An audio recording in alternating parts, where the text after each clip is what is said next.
Erev Tov. We're on Daf Yud Beis Amud Beis, and if you count up from the bottom of the Amud Yud Beis Amud Beis, you'll see Taner Rabbanan approximately 20 lines, or maybe 15 lines up from the bottom of the Amud. And the Gemara is now going to quote a brisa that records a machlokas Tanoim about the status of the second string Kohen if he steps up to the plate and he replaces the first Kohen. And now, after Yom Kippur, the first Kohen gets reinstated. And what happens to the second Kohen? Taner Rabbanan. Irabo Psul, the Kohen Gadol turned out to be Pasul. Let's say he came in contact with a Tvul Yom or some other Tumah, and therefore he couldn't serve on Yom Kippur. Uminu Acher Tachtov, he was replaced by the second Kohen Gadol that was in the bullpen. They brought him out of the bullpen. And now afterwards, the first Kohen Gadol gets rid of his psul, and now he is reinstated. Is Rishon Chotzer Lavodas. The original Kohen Gadol now goes back to being full-time Kohen Gadol as he was before Yom Kippur. But what about the Sheni? The Sheni that filled his shoes during Yom Kippur, according to Rabbi Meir, that's the first time in this brisa, Kol mitzvahs kahuna gedola Allah. All of the laws of Kohen Gadol apply to him without exception, because once he serves as the Kohen Gadol, he has now changed his status. And even if we reinstate the first Kohen Gadol, such that the second Kohen Gadol cannot serve as the Kohen Gadol, but yet in Gavra, in terms of his own status, he is a Kohen Gadol. And now we're going to give an overview of all the laws of Kohen Gadol that apply to this Kohen Gadol, who is not going to serve in the Beis Hamikdash any longer. He did so for one Yom Kippur. That was his big achievement in life. But now he still has all the laws of a Kohen Gadol, says Rabbi Meir. Let's go over some of those laws. Number one, the Kohen Gadol has what's called an Isur of Priya and Prima. We'll explain what those two terms mean. This is all relating to a Kohen Gadol who lost one of his close relatives, and he's not allowed to Prava Avelus. He cannot exhibit Avelus in two particular modes or forms of grief. Number one, the Avelim do something which is called Priyas Harosh, and that means they grow their hair very long without cutting it. Kohen Gadol is not allowed to do that. And number two, there's something called Prima, and Prima means that they rip their garments, render their garments as a matter of expressing grief. Those two, keeping the hair long or ripping the garments as expressions of Avelus, are completely forbidden in the case of a Kohen Gadol. And this is based on the pasuk in Parshas Emor, Vayikra Chaf Aleph, V'Kohen HaGadol mi'achav esrosho lo yifra u'begadov lo yifron. Now we go on to number two. A Kohen Gadol could not contaminate himself even for one of his 7 krovim, which means that a regular Kohen Hedjot, if he loses Nebuch, one of his 7 relatives, then he is in a state of tumah, meaning he will go to the funeral and he will participate in burying the dead, even though he desecrates his sanctity as a Kohen, and he's mitami himself, but not a Kohen Gadol.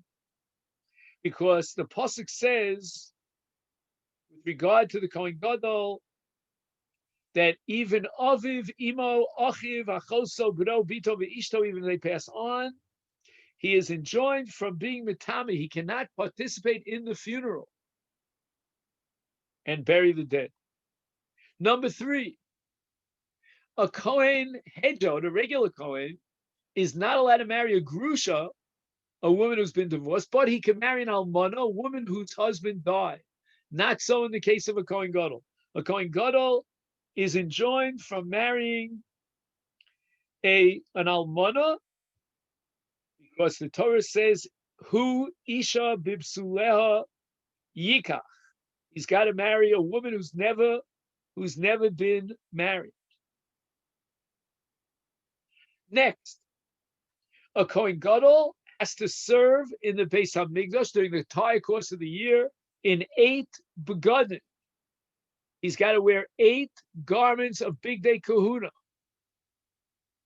And this Kohen who filled in for the first Kohen, and now after Yom Kippur, he's not serving as a Kohen Gadol, but he has the laws of the Kohen Gadol.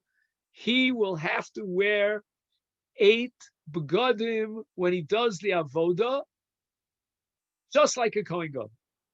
So let's just review. Number 1, he is enjoined from Priya and Prima. Number 2, he's not allowed to get Tameh. Number 3, he's not allowed to marry an almana. Number 4, he has to wear 8 begadim. Divrei Rabbi Meir. So the fundamental point and principle of Rabbi Meir is that once a Kohen Gadol, always a Kohen Gadol. Rabbi Yossi Omer, Rishon chozel avodaso, Sheni eino roi lo lekohen Gadol v'lo lekohen hedger. You're implying, Rabbi Meir, that he will serve wearing 8 begadim. I'll go even beyond that. Says Rabbi Yossi, he's not going to serve with 8 begadim, and he can't even serve with 4 begadim. Basically, he's out to lunch. He cannot serve in the Beis Hamikdash. Bimanavsha. He's not a Kohen Gadol because we're not going to allow him to serve as a Kohen Gadol. Forget about 8 begadim. Not only that, he's somewhere in between a Kohen Hedjot and a Kohen Gadol. And therefore, we cannot allow him to serve with 4 begadim like a regular Kohen. This is what we call in Yiddish, nishtaher unishtahin. He's not here and he's not there. And to prove my point, says Rabbi Yossi, I'm going to tell you a story about a certain Kohen Gadol by the name of Yosef ben Ella. Rabbi Yossi, Maisa Yosef ben Ella. Mitzi Pori. The Gemara wants to make sure that we have all the details, so we know this is not a made-up story. This is a true story. She'era bo psul b'kohen gadol. That he, Yosef ben Elam, was appointed for that Yom Kippur to serve as a Kohen Gadol because the Kohen Gadol became Tameh. Uminuhu tachto. Omru chachamim. Rishon, after he purifies himself and removes the tumah, chozel avodos, goes back to his status as a Kohen Gadol. Sheni, Yosef ben Elem, Eino Roy, Lola Kohen Gadol, the Lola Kohen Hedjot. He can neither serve with 8 begadim as a Kohen Gadol, neither can he serve with 4 begadim as a Kohen Hedjot.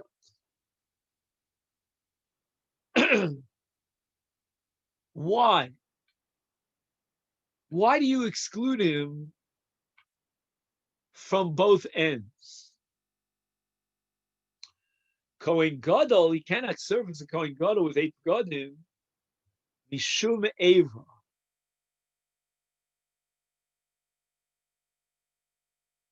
Eva means jealousy, animosity. If we allow him to continue serving as a Kohen Gadol with 8 begadim, that's going to generate a certain response of negativism on the part of the Kohen Gadol, because here's another individual who, although he served as a Kohen Gadol in my place for 1 Yom Kippur, but now he continues to serve as a Kohen Gadol. Okay, so let's let him serve as a Kohen Hedjot. He cannot serve as a Kohen Hedjot either. Mishum, we have a principle which the Gemara derives from Psukim, Mailim b'Kodesh, v'lo moridim. Once he has served as a Kohen Gadol, with 8 begodim, we cannot allocate him to a secondary status and lower his kedusha to that of a Kohen Hedgel. He can never be a Kohen Hedgel.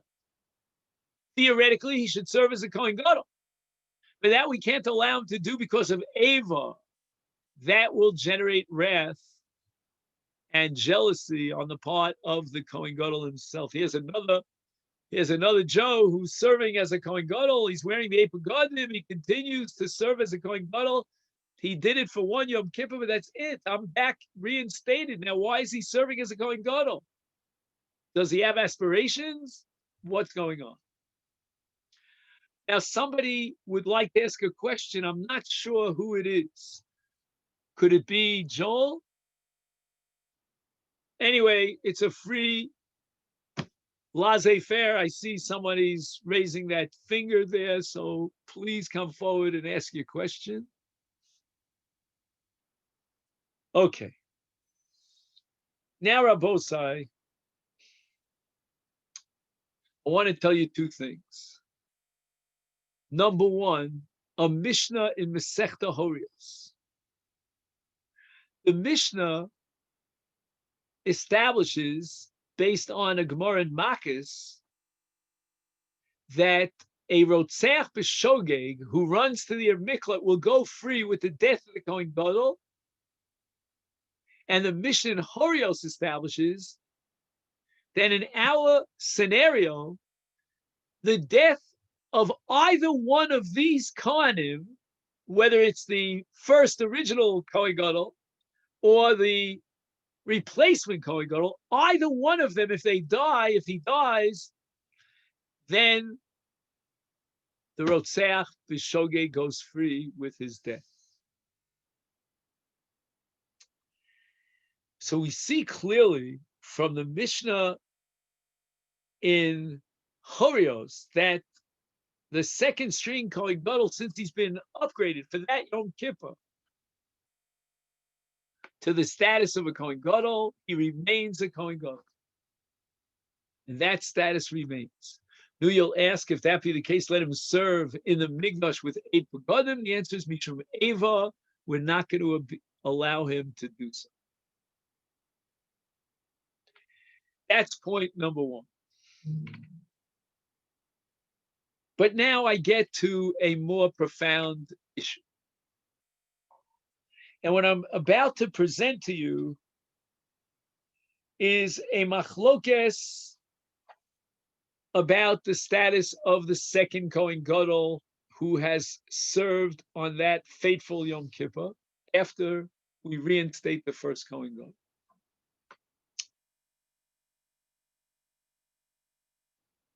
Let's go back to the Doraisa level. We have many indications that on a Doraisa level, the second Kohen Gadol is a Kohen Gadol, and he should be allowed to serve in the Mikdash as such with 8 begodim on a Doraisa level. We saw the Mishnah in Horios that with his death, the Rotzeach B'Shogeg goes free. And we see that the Gemara was troubled. Why can't he wear 8 begodim and do the avodah? And the only answer the Gemara offers us is Mishum Eva. Is that a Doraisa halacha? Offhand, it would only be a D'Rabbanan. The Rabbanan don't want to allow this second Kohen Gadol to exercise his rights and serve with 8 begodim in the Beis HaMikdash because of the animosity it's going to create. The ill feeling on the part of the first Kohen Gadol. So the Rabbanan said, don't serve in the Beis HaMikdash. But on a Doraisa level, he is in fact a Kohen Gadol.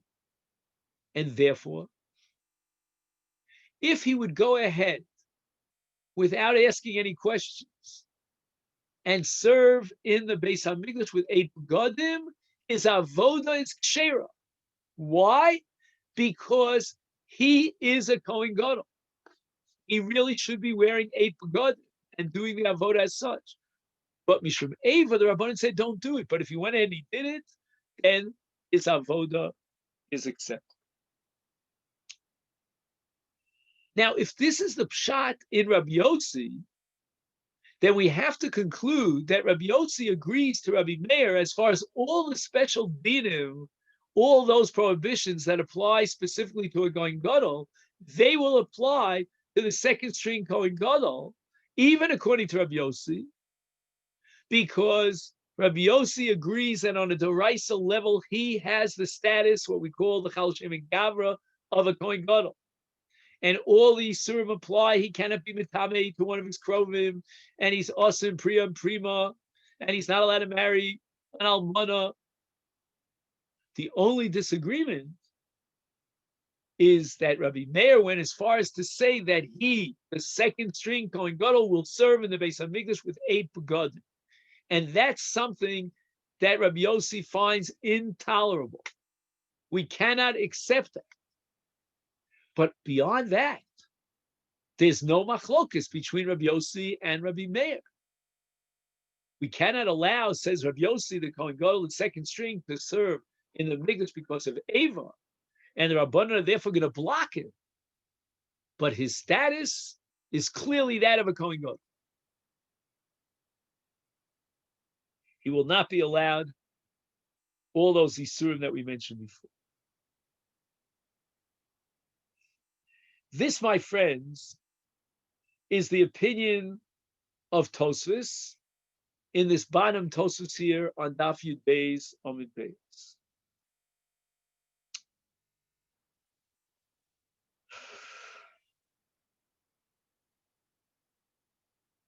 Okay.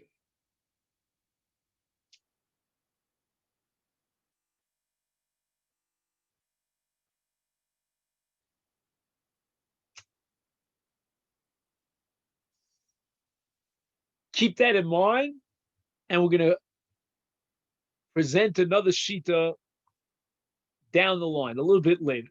We'll move forward first in the sugya.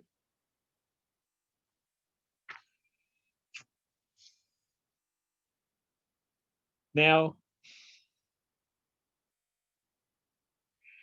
the Gemara applies the principle of Mailim B'Kodesh V'lo Morid, and therefore we're going to block the second string Kohen Gadol from serving as a Kohen Hejot with 4 begadim because he has already attained that higher status of Kedusha, that of a Kohen Gadol. This principle of Mailim B'Kodesh V'lo Moridin is derived in the Masechta Menachos Daf Tzadi Tes, quoted here in the note, from Psukim in the Torah. Now, if the Gemara understood, according to Rabbi Yossi, or I should say, even according to Rabbi Yossi, the way Tosfos understood, that essentially on a Doraisa level, this second string Kohen Gadol is a Kohen Gadol. It's only Mishum Eva, rabbinically, that we prevent him from serving as such. But all the laws that apply because of the status of Kohen Gadol apply to him as well. Why then does the Gemara search for an explanation as to why the Kohen Gadol, the Sheni, cannot serve with 4 begadim as a Kohen Hejel? Of course he cannot serve as a Kohen Hejel. He's a Kohen Gadol. What compels the Gemara to introduce the principle of Mailim B'Kodesh V'lo Moridin? I don't need Mailim B'Kodesh V'lo Moridin. I can answer the question as to why this Kohen cannot serve in 4 begadim because he is a Kohen Gadol. And the Gemara tells us in Zvachim on Daf Yud Ches, Kohen Gadol sheshimesh bi arba begadim avodaso psula min haTorah. The avodah of a Kohen Gadol in 4 begadim is totally invalid, and that's a doraisa halacha. So why did the Gemara just say simply? You want to know why he can't serve with 4 begadim? He's a Kohen Gadol.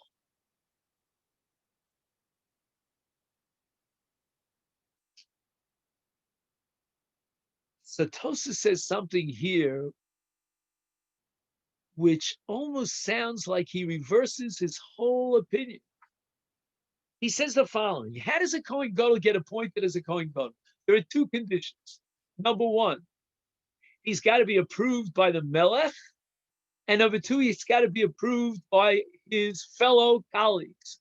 The other Kohanim have to accept him as the Kohen Gadol.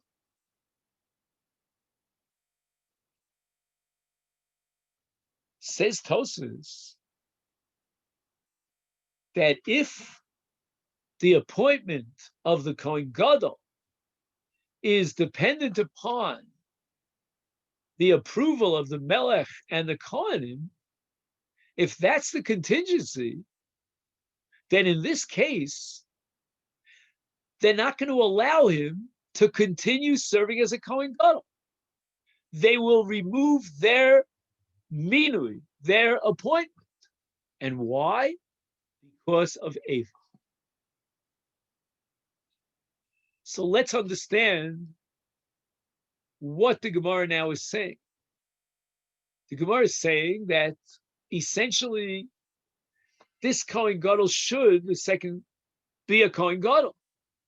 However, we are going to rescind, or shall we say, undermine and vitiate his status as a Kohen Gadol by nullifying the minui, the very appointment that gave him the status of a Kohen Gadol. And now the authorities are going to reject this Kohen Gadol because we have another Kohen Gadol, and that's our first allegiance, and we don't want to create Eva.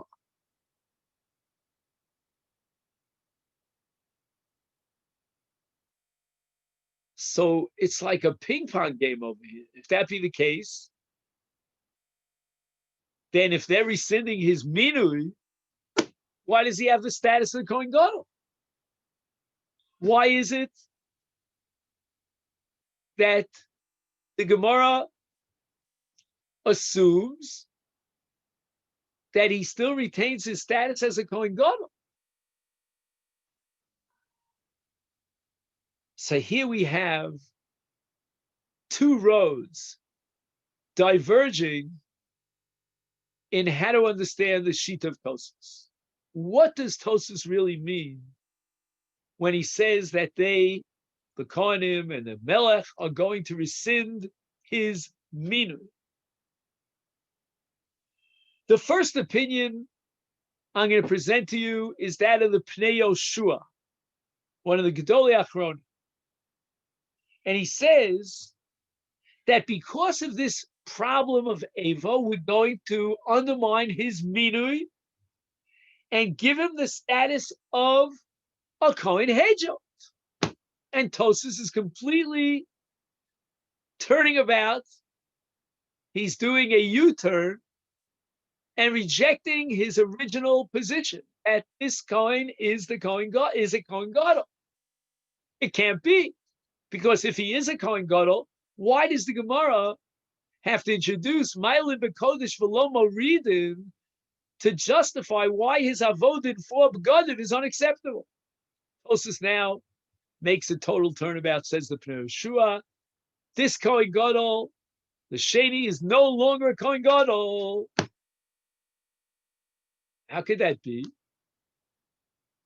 And the answer is Mishum Eva. How could Mishum Eva accomplish on a Doraisa level undermining his status as a Kohen Gadol?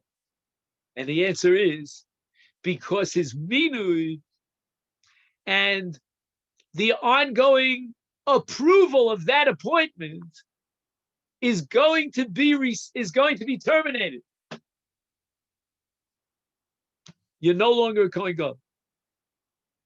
Why would they do such a thing? Sounds cruel, but the answer is to protect the emotional stability and the happiness of the first Kohen Gadol, who's Chozel Imkomo, and there will be tremendous Eva if he knows that this second string Kohen Gadol is serving behind his back, so to speak, as a Kohen Gadol.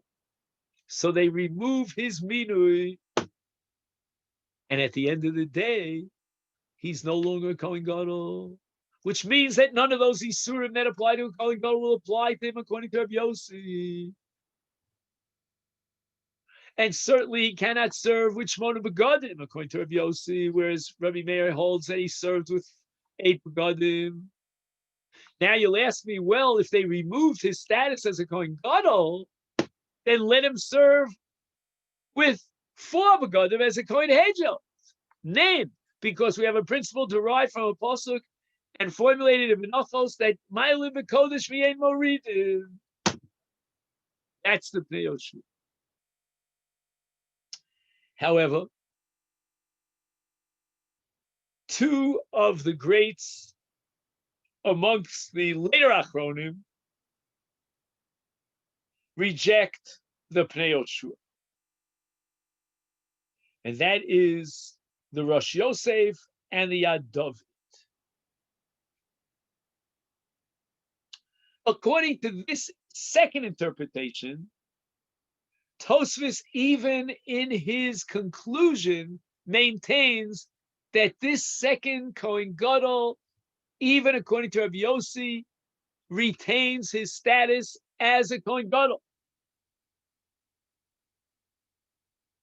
There was a potential, says Tosfos, that's how we're interpreting it, a possibility of rescinding his minui. How? Through the Melech and his colleagues, the other Kohen. However, they're not going to exercise their rights. They will not rescind and revoke his status as a Kohen Gadol, even though they have the potential and the authority to do so. And why not? Because of Ma'alim B'Kodesh V'Ein Morid. Ma'alim B'Kodesh in this context is a mandate. It is a directive to the Kohanim and to the Melech himself. Don't remove his status, because the Torah says that once a Kedusha status is attained, take it higher but not lower. And therefore they will not exercise their rights to rescind his status. They will not let the Kohen Gadol, who is a Kohen Gadol, to serve in Shmona Begadim because of Eva. But they will not remove his status as a Kohen Gadol, and therefore he cannot serve in 4 Begadim like a Kohen Hegel, because they will not exercise their rights. They will not press that button, that eject button, that rejects his status and uproots his status as a Kohen Gadol, because Ma'alim B'Kodesh V'Lo Mori. And according to this second approach, Rabbi Yossi is going to agree, even L'maskonas HaTosfos, that all the Isurim and all the injunctions that apply to a Kohen Gadol will apply to the second string Kohen Gadol. Rabbi Yossi, on the other hand, will not allow the Kohen Gadol, even though he is a Kohen Gadol, to serve in Shmona Begadim. But the Gemara wants to know, why is it that the Melech and the Echav HaKohanim don't exercise their rights to revoke his status as a Kohen Gadol? And Chutz let him serve as a Kohen Hegel. The answer is Ma'alim B'Kodesh V'Lo Moridin. Comes out, according to this second approach to the Yad David, that both of the principles that the Gemara presents, Eva and Ma'alim B'Kodesh, are both directives to the supervisors here, the authorities that be, the Melech and the Echav HaKohanim. One directive is, don't allow him to serve as a Kohen Gadol because of Eva. You'll say, well, if we're not going to allow him to serve as a Kohen Gadol Mishum Eva, why don't we go one step further? Why don't we just revoke his status as a Kohen Gadol? The answer is no. Ma'alim B'Kodesh V'Lo Morid. So what's going to happen now is that he's a Kohen Gadol. Of course, of Ma'alim B'Kodesh, we're not going to remove his status, but we're not going to allow him to service as a Kohen Gadol because of Eva. Totally different than the Pnei Yoshua. the Pnei Yoshua believes that Lamaisa, the Melech and the Achiv HaKohanim are going to exercise their rights, and because of Ava, they will revoke his status as a Kohen Gadol, and all the dinim that apply to a Kohen Gadol no longer apply to him. But you're not going to let him serve as a Kohen Hedjo because of Maila V'Kodesh V'lo Monu. On the side, I find this a very profound sugya, but I have an emotional comment to make of my own. I'm not trying to prejudice you, but I see something amazing in this whole sugya. First, the sensitivity of Chazal to the feelings of the Kohen Gadol. Secondly, the absolute awe of Chazal for Kedusha, for sanctity, never tamper or undermine or decrease sanctity. But I see something else in this suit. I'm afraid to say it, but it's just coming out of my kishkas.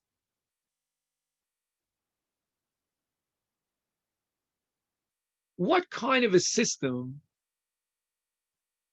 does the Torah advocate? And I want to place that question in a contemporary framework. Most of us are firm believers in democracy, whether we come from England or from Australia or South Africa or from the United States, and we have a number of countries represented here tonight in our origin, and certainly if we come from the state of Israel. We are advocates and strong believers in democracy. And yet, we are also at the same time religious Orthodox Jews committed to accept the Hashkafas HaTorah. What is the Hashkafas HaTorah on democracy? Is there such a thing as, to quote the French from 2 centuries ago, power to the people? Is there a political power and authority vested in the people themselves? Or is it just a monarchy, a kingship? The Torah reigns supreme, and there is no authority whatsoever vested in the hands of your average run-of-the-mill citizen. We don't have elections. We may take a census and count a chatzi, matzis hashekel, but we don't have a kibbutz philosophy and get together the members of the kibbutz, what they call asefat chaverim, if you've ever worked on a kibbutz, and take an election, a democratic election. One man, one vote. Here, in this context, I see a glimmer, and perhaps more than that, of democracy within the halakhic framework. And especially according to the Pnei Yoshua, but even according to the Yad Dov. Because according to Pnei Yoshua, when circumstances arise such that even though the Torah recognizes the second string Kohen as a Kohen Gadol, but we're in a problem of Ava, the power is now vested in the king together with the Kohanim who represent the people of Israel to remove the status of the Kohen Gadol to protect the first Kohen Gadol. I would have said, what are you talking about? The Torah recognizes the second Kohen Gadol as the Kohen Gadol. He served on Yom Kippur from whatever time of the day until the Shkia of Yom Kippurim. He brought about the kapara. He wore all of the Gadim and did all the avodah that only the Kohen Gadol could do. He has the status of a Kohen Gadol. He's not allowed to this and he's not allowed to that. And now you want to revoke his status? The answer is yes. because there is a democracy. And even according to the Adavid, although they will not exercise that authority to revoke his status, they do have the rights to do so. They will not exercise those rights for an entirely different reason, and that's because of Ma'aleh B'Kodesh V'lo Moridin. But technically, his status as a Kohen Gadol is constantly contingent upon the agreement of the Kohen. And if we take the Shevet of Kahuna as a communal society, as a self-contained entity, their king, so to speak, is the Kohen Gadol. They have the power to rescind his status as a Kohen Gadol with the approval of the Melech. I find that amazing. Omar Rabba Bar Bachana, Omar Rabbi Yochanan, and here we turn to Daf Yud Gimel Amud Aleph. Halacha ki Rabbi Yossi. We're going to paskin like Rabbi Yossi, and the first Kohen will go back to his avoda. The second Kohen Gadol will not serve as a Kohen Gadol, neither as a Kohen Hedge. Tosfos on the top of the Amud asks the following question: Tema Hilchasa L'Mashiach. Tosfos quotes two sugis in Shas, both of which have a statement halacha ki, followed by a question, Hilchasa L'Mashiach. Why do you have to paskin halacha on an issue that's not relevant until the Mashiach comes? We have no Beis HaMikdash. We have no Kohen Gadol. The whole issue is purely theoretical. Torah hiva lilmod aditzara. It's a great mitzvah Talmud Torah. But the normative, practical halacha, the application lamaisa of halacha, that should be left until Mashiach comes. Why does the Gemara formulate the halacha like Rabbi Yossi? And Tosfos offers three different answers to this question. I'd like to review the three with you before we go on in the sugi. First answer: this is not Hilchasa L'Mashiach. Why? Because we have what's called a Parnas HaMemuna Al Hatzibur. There's a halachic category of someone, even after the Churban Abayis, who has an appointment and a status as being the chief, the CEO over the community in all areas of finances, etc. What happens if on a temporary basis he couldn't function and we had to replace him? And the question is, when we replace him with a second string Parnas Hatzibur, and now we can reinstate the original Parnas Hatzibur, what do we do with the second string Parnas Hatzibur? We have to give him all the honor and the respect and the glory that we would give the Parnas Hatzibur. There are many halachas about Parnas Hatzibur. Second answer in Tosfos. Tosfos says that if you look at all the sugyas, there are three all told, where the Gemara raises the objection, Hilchasa L'Mashiach, all of them quote Rav Yosef. It's always the same Rav Yosef who raises this question, this objection, Hilchasa L'Mashiach. And the Gemara answers in two places, and now Tosfos wants to apply it here as well, that why do we reject Rav Yosef's question? And the Gemara says, because if Rav Yosef is right, why do we learn karbanos? Why do we spend so much time studying the laws of karbanos today, b'zman hazeh, after the Churban Abayis? Hilchasa L'Mashiach. But the answer is that we have to study God's Torah, and we have to understand it, and we have to know how to paskin chilas, even if they're not relevant today because we don't have the Beis HaMikdash. And therefore, the Gemara rejects Rav Yosef. Here too, the Gemara would reject Rav Yosef if he raised the objection Hilchasa L'Mashiach. And finally, Tosfos claims that if you take a look at the two sugyas in Shas, in Menachos, and in Sanhedrin that raise the objection of Hilchos on the Mashiach, you will find that both of them deal with an Avera, a violation.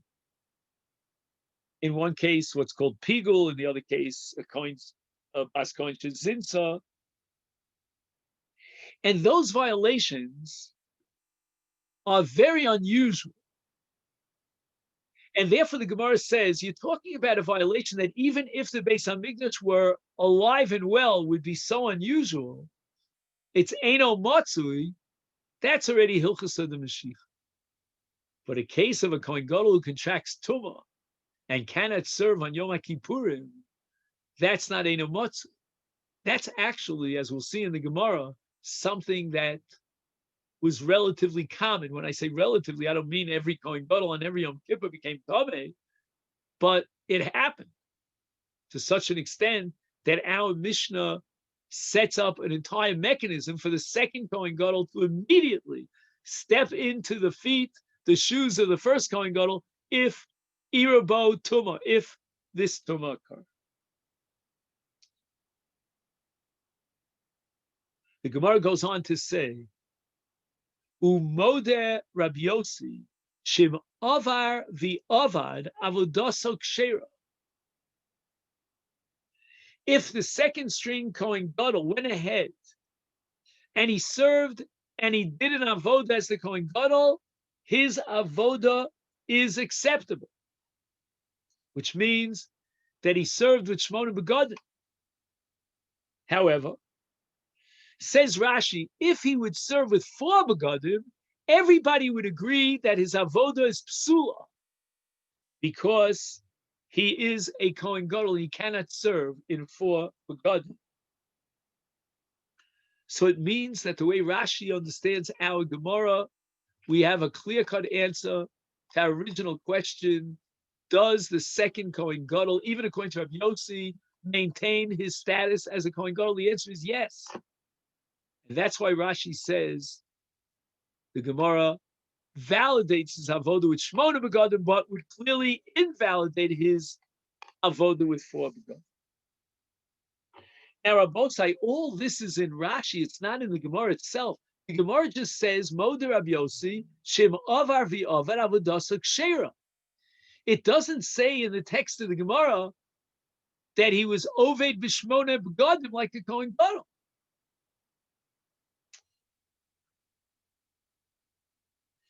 And now we get to the Kash of Tosas Dibra Maschil Cohen, which is here on Daf Yud Gimel, and Tosas asks the following: why shouldn't the Kohen Gadol be puzzled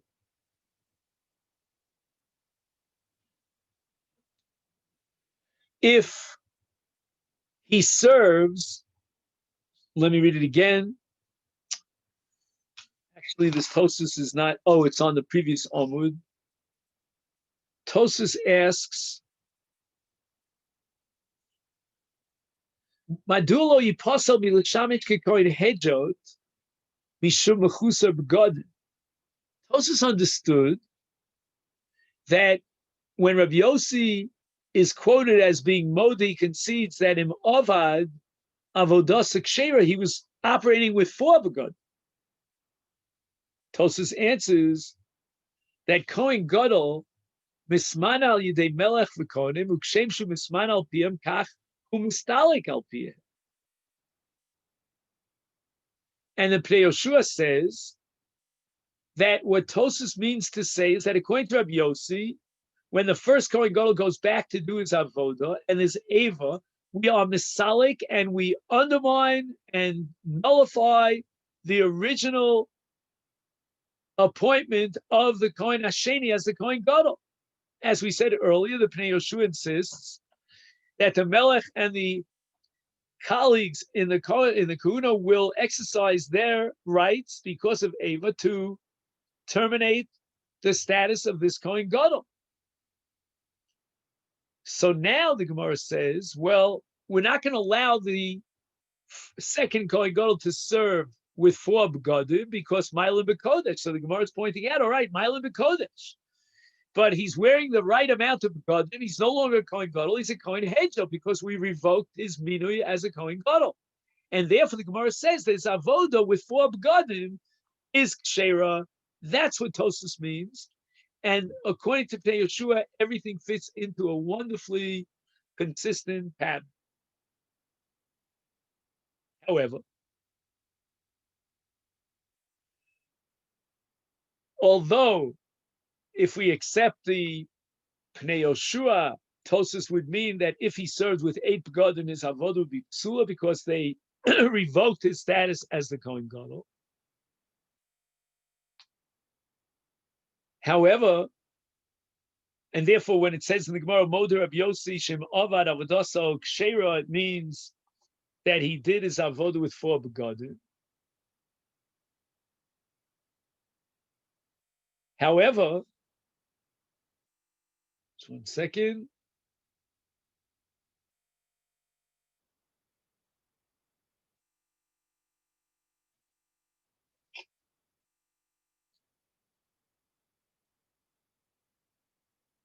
I know there's something here missing. Just 1 minute.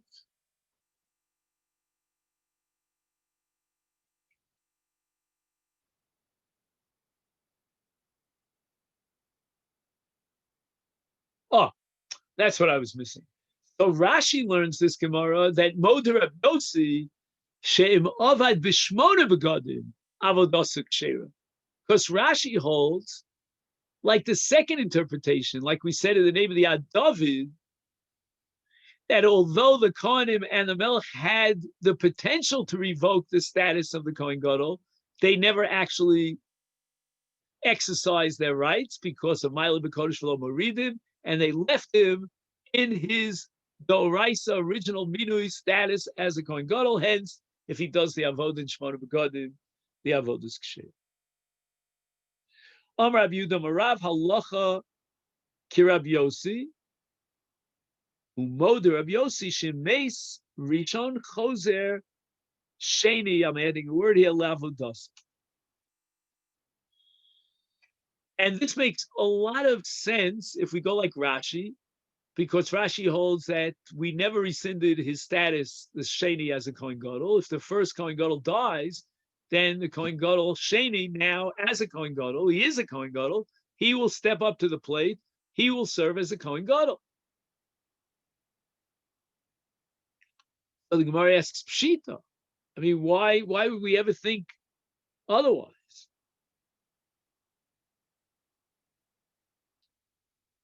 Now, I'm not sure how to learn this Pshita if you hold like the Pnei Yeshua. Because the Pnei Yeshua understands that the Melech, together with the Kohanim, will in fact implement their rights and revoke his status as a Kohen Gadol. That's why his avodah with Shmona begadim, according to them, is psula, but only if he does the avodah with 4 begadim is it ksher. So if that be the case, why is it so simple that if the Kohen Gadol Rishon dies, that the Kohen Gadol Sheni will take over? I mean, that's not so simple. He's no longer a Kohen Gadol. We've already revoked his minun. Maybe the Gemara thinks that revoking is only a temporary revoking as long as the Kohen Gadol Rishon is alive, because the only reason why we revoked his status is because of Eva. If there's no longer an issue of Eva after the death of the Kohen Gadol, so then the original minui will go back into tokef, back into being chal. So Gemara answers, Mao the Tema, we would have thought, Havile Tzara Michayim, or Mashmalon. The word Tzara we know from Masechta Yevamos, and that's a case where a man marries 2 women. Each woman is called a Tzara to the other woman. There's competition between the 2 wives. And here there's going to be a competition between the two Kohanim Gadol. Why? Because if you're establishing the halacha that when the Kohen Gadol Rishon dies, the Kohen Gadol Sheni is going to again fill in his shoes and serve as a Kohen Gadol, then the Kohen Gadol Rishon sees the Kohen Gadol Sheni as a tzara.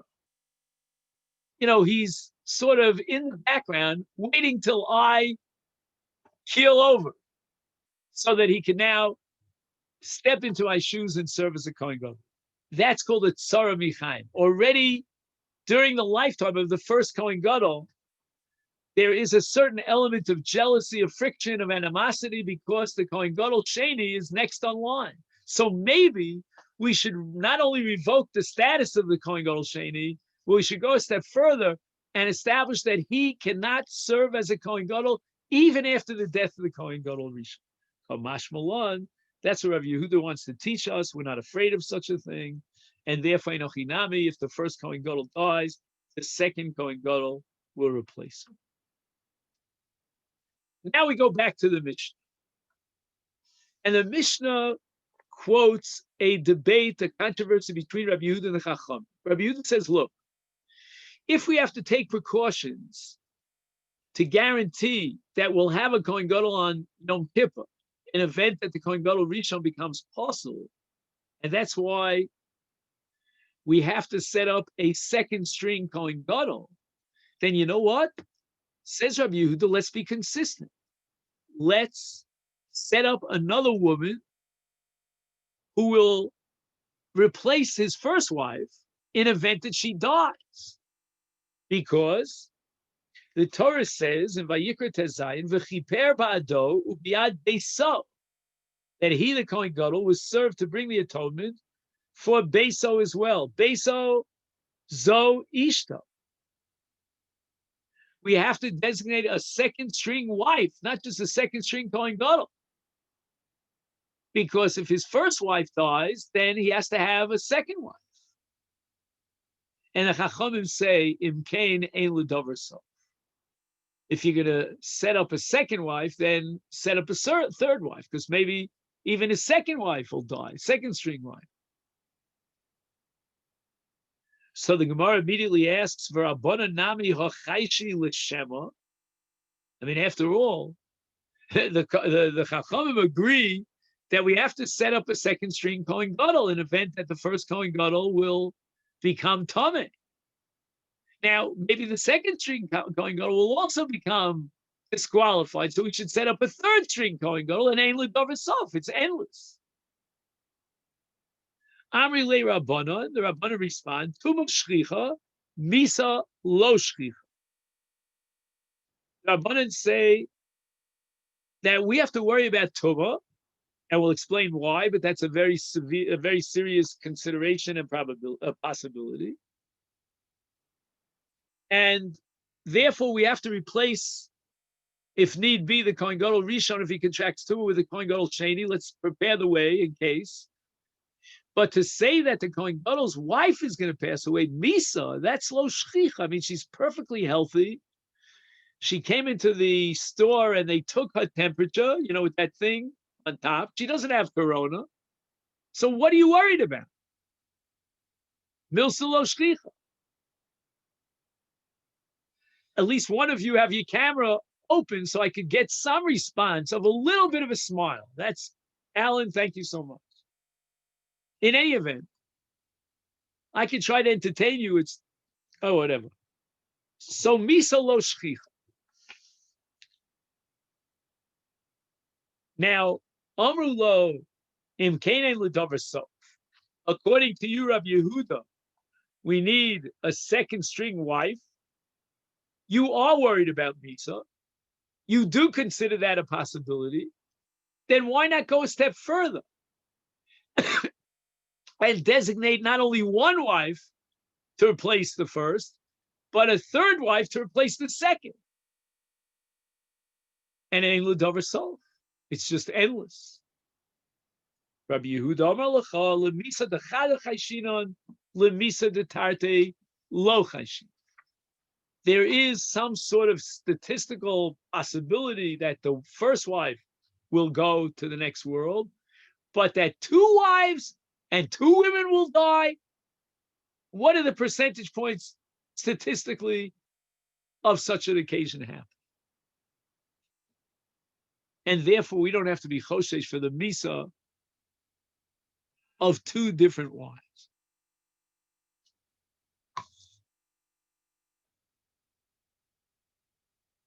And, there's kind of a limit to a coincidence of events, that so many different events could possibly take place. Very, very unlikely. So how far do we have to be choshesh? 1 misa, 1 wife will die, but not 2.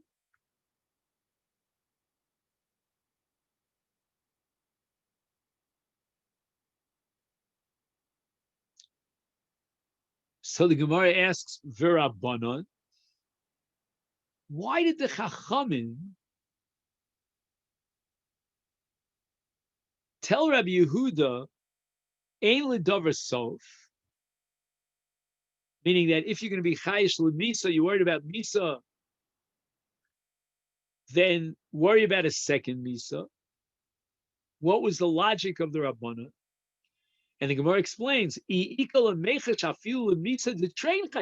you're already worried about misa, which is lo shchiach, then what you're telling me is that you have to cover all possible scenarios, all possible occurrences to guarantee that the show will go on, that the Kohen Gadol will be able to serve on Yom Kippur. So you're already going into a chashash for something that is so statistically improbable, namely that his wife will die, then go even a step further. Worried about the possibility of 2 women dying. What's the difference between 1 and 2? 1 is also lo shchiach, and yet you made a takana to guarantee that there'll be a second string wife in it. Why not go? You should really be committed to go all the way and get absolute guarantee, which you cannot possibly do.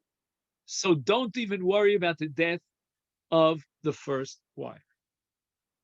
Again, as far as Tuma is concerned, there the Rabbanan say Tuma Shchicha, as we saw earlier. And why is that?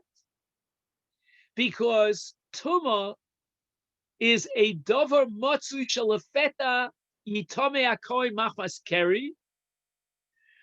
All of a sudden, he has an omission, or Sheyutaz Olav Rok Mipiv Shel Amoritz. Rashi says that the Rok of an Amoritz has the status of Zav. We assume that an Amoritz who's careless might contract Tuma Ziva, and if his Rok, his saliva, will fall on the Kohen Gadol, the Kohen Gadol contracts Tuma. And this might happen. One of these various scenarios could occur. Kohen Gadol has Keri, Rok of an Amoritz fell on top of his head. I don't know where it fell. And therefore, we have to establish a second string Kohen Gadol. But Misa, lo chayshina. Misa is lo shchicha. So we'll finish up, if you can hang in there for 2 more minutes, just to finish the sugya. The Gemara says, V'Rabbanan. I'm not sure I understand the Rabbanan sheet over here. You're always choshesh for the Misa of the Kohen Gadol, and therefore you establish a second string Kohen Gadol. Is Nemer Inul and Afshayu? Why don't the Chachamim turn to themselves with the same argument of Ein L'Davar Sof? Amri Le Rab. Oh, excuse me. I missed one point. Meaning that if the Rabbanan are worried about a second string Kohen Gadol, lest the first string contaminate because of A or B, and those possibilities are quite shriach, then what about the second string Kohen Gadol? He also might contract Tumah. Why do they say establish and appoint 1 Kohen Gadol to replace the first, and that's sufficient? If you're worried about Tumah, and you're telling me Tumah is quite shriach, it might just jump upon you from here or there, then a second Kohen Gadol should be vulnerable to the same chashash, the same possibility, and therefore in Lidover so. Amrulei Rabbanon, the Rabbanon say Kohen Gadol Zarizu. The Kohen Gadol is very careful. He's going to be extremely meticulous. He realizes that he's in the seat of Yoma Kippurim and his kapara. He will make sure that he won't have keri. He'll have the right thoughts during the day. And he'll make sure that he doesn't go anywhere near an amoret, so he doesn't get roke of a zav on top of his head. So the Gemara says, Zarizu Laman Saknina going acher. If you're telling me that the possibility of his contracting too much shliach, and I'm going to ask you then, so what good is it to appoint a second Kohen Gadol? We need a third. Ella, what you're going to tell me? That because of this special factor, the psychological weight and pressure that motivates the Kohen Gadol to be very super careful. He wears a mask that covers his whole face. He can't even see his eyes. He won't come within 50 feet of you. And therefore, he's so careful not to contract tumah. So why do you need a second Kohen Gadol to replace the first? Why are you worried about it? The answer is, although we believe that the Kohen Gadol will be careful, and in all likelihood, because of his meticulous care, he will not contract tumah, but we need an extra push, an extra psychological motivation that weighs and pressures down the Kohen Gadol to be very super careful. And what is that pressure? That we appoint the second string Kohen Gadol.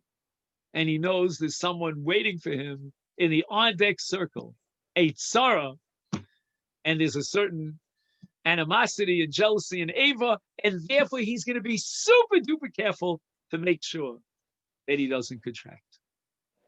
Okay, then Rabbosai, this is where we're going to stop. We're up to here on Daf Yud Gimel Amud Aleph, Umi Sagile Betakanto, which is approximately halfway down the arm. Not at all. By the way, you'd expect a little bit more from the Kohen Gadol. Worry about the other Kohen. I'm not sure what you're saying. Say it once more. We expect more. At what? Kohen knows that there's someone waiting in the wings for him, and he's going to be extra careful because of that. We'd expect a little bit more from a Kohen Gadol to be worried about that, to be worried about a second person. That's it. So we have factors A and B. A plus B equals C. We have two variables that will indicate his and generate his motivation to be super careful. A, he wants to serve as the Kohen Gadol because that's his responsibility. He's going to be very meticulous. Social distancing to the third degree. But number two, he sees the second string Kohen Gadol waiting in the on-deck circle. That also is going to give him an extra motivation. And that's how this takana will guarantee that the Kohen Gadol will not contract tumah. He'll be able to serve, and we can rely on him, and we'll gain the kapara of Yom Kippur. Laila Tov. Laila Tov, Shavua Tov, and Rich Shem. See you next week. Thank you so much.